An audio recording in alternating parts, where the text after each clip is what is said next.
Hey! Vous êtes là? Ça tombe bien, moi aussi. En réalité, vous le savez, on aurait dû se voir en vrai au musée montagnard des Ouches, mais vous le savez comme moi, ça n'a pas été possible. Alors, c'est pas grave, on va tout faire d'ici, depuis ce canapé, depuis chez moi. Et je vais vous raconter d'ici les histoires que j'aurais dû vous raconter pour la nuit des musées. Ces histoires, je préfère vous prévenir, je les ai apprises moi-même de quelqu'un.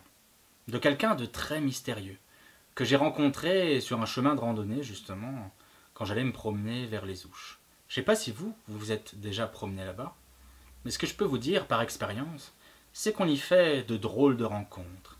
Et justement, j'ai rencontré ce personnage qui se faisait appeler le Mohani. Je l'ai rencontré, je marchais sur un chemin de randonnée. Il était là, perché sur un rocher, et quand je lui ai dit bonjour, et qu'il m'a dit bonjour, il s'est immédiatement mis à me parler des fées.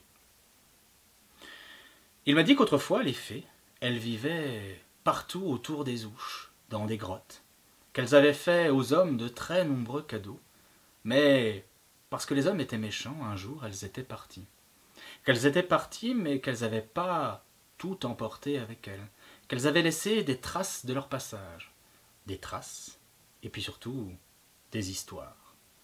Et de ces histoires-là, je vais vous en raconter quelques-unes ce soir.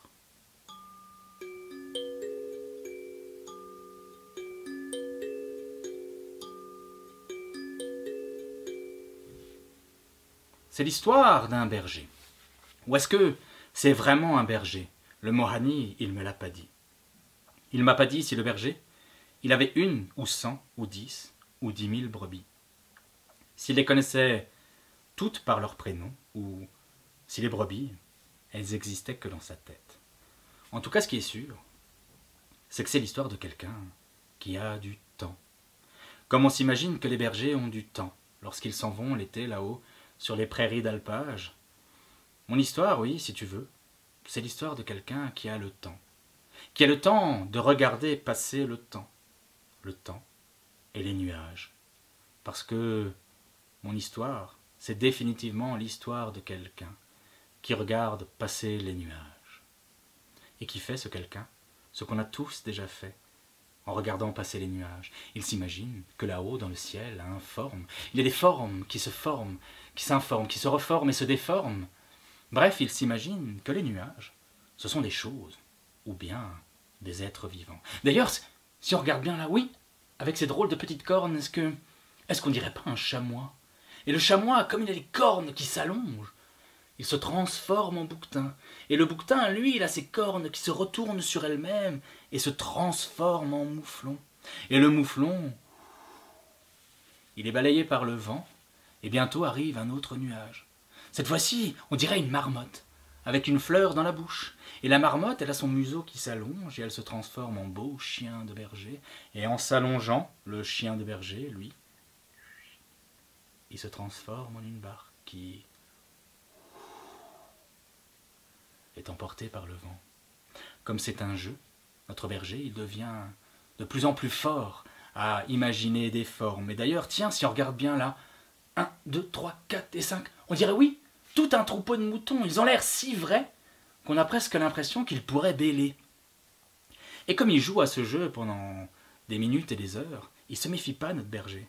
Il ne se méfie pas que dans le coin de son œil va apparaître bientôt un nuage tout à fait particulier. Au début, il voit que les cheveux longs et bouclés.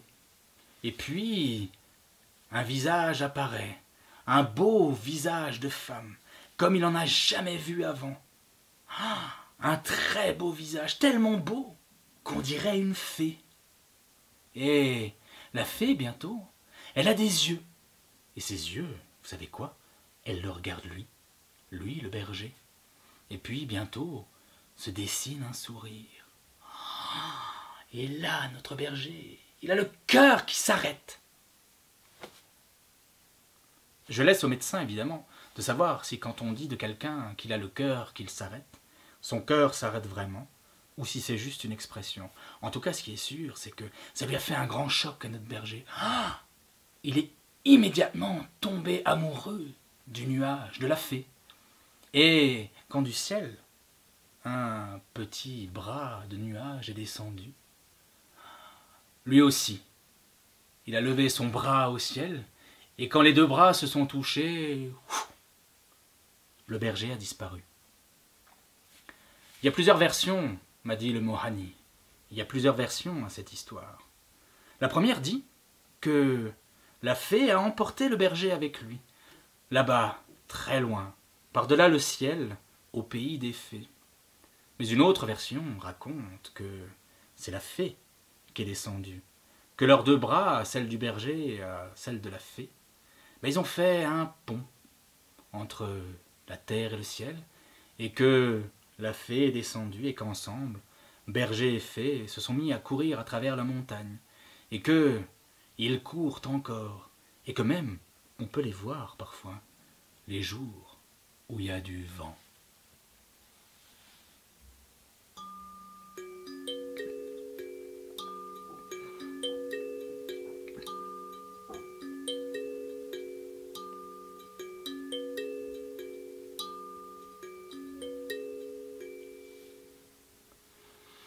Je sais pas vous, mais moi je suis pas bête. Quand il m'a raconté cette histoire, le Mohani, je me suis dit, peu importe la fin, ça a quand même l'air d'être l'histoire de quelqu'un qui s'imagine un amour qui est tellement grand qu'en fait il ne peut pas exister vraiment. Et vous savez quoi, avec ses yeux clairs et ses yeux bleus, le Mohani, il avait quand même tout l'air d'être un homme qui cherche ce genre de grand amour, et qui, malgré son âge, a l'air de le chercher encore.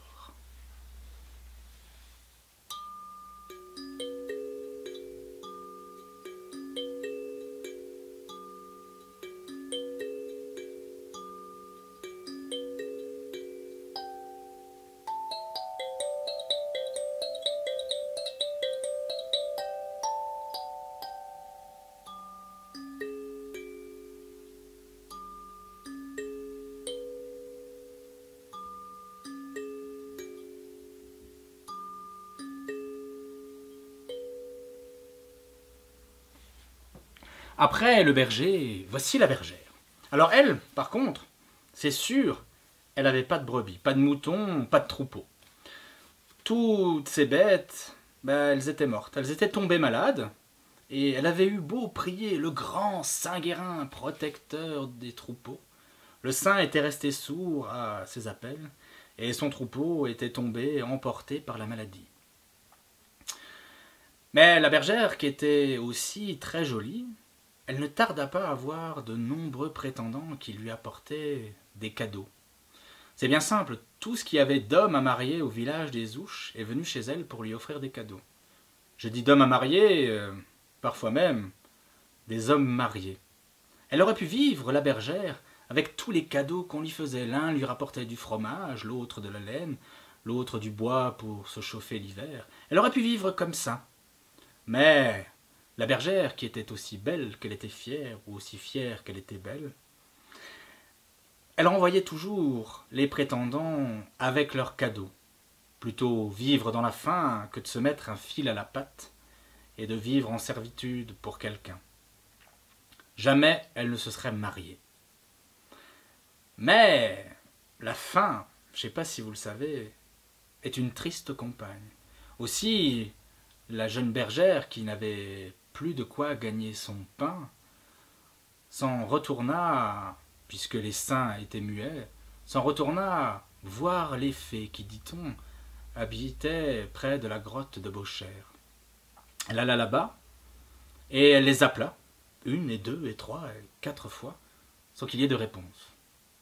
Alors, elle fit une promesse, elle fit la promesse que si les fées lui octroyaient le droit d'avoir encore une fois un troupeau à garder, eh bien, elle ferait tout ce que les fées voudraient en échange de ce cadeau.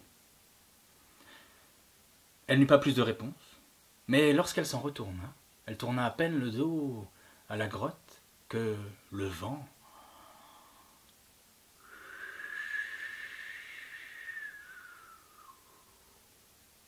se mit à souffler fort.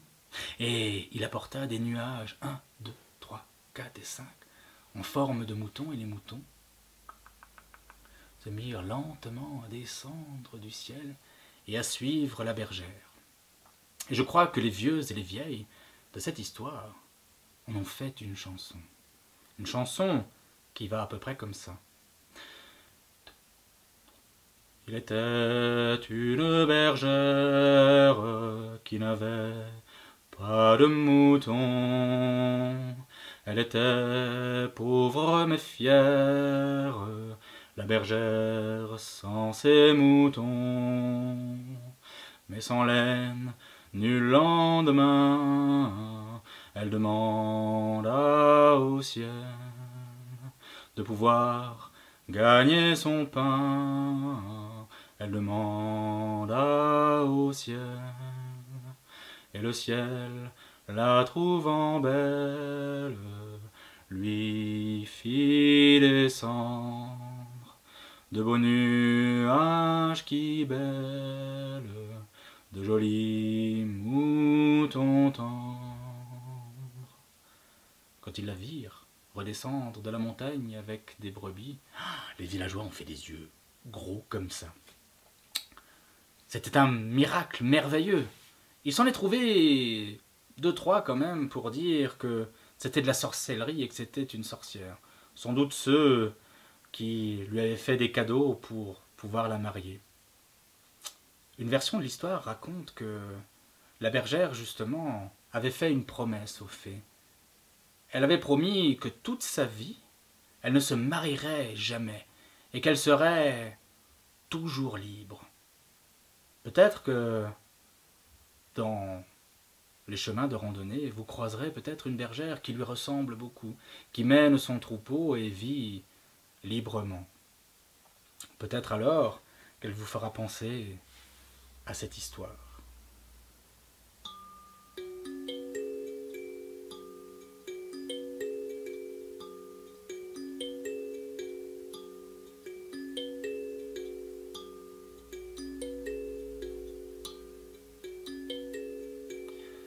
Mais le vent souffle déjà, et de ce souffle, le Mohani me raconta encore d'autres histoires.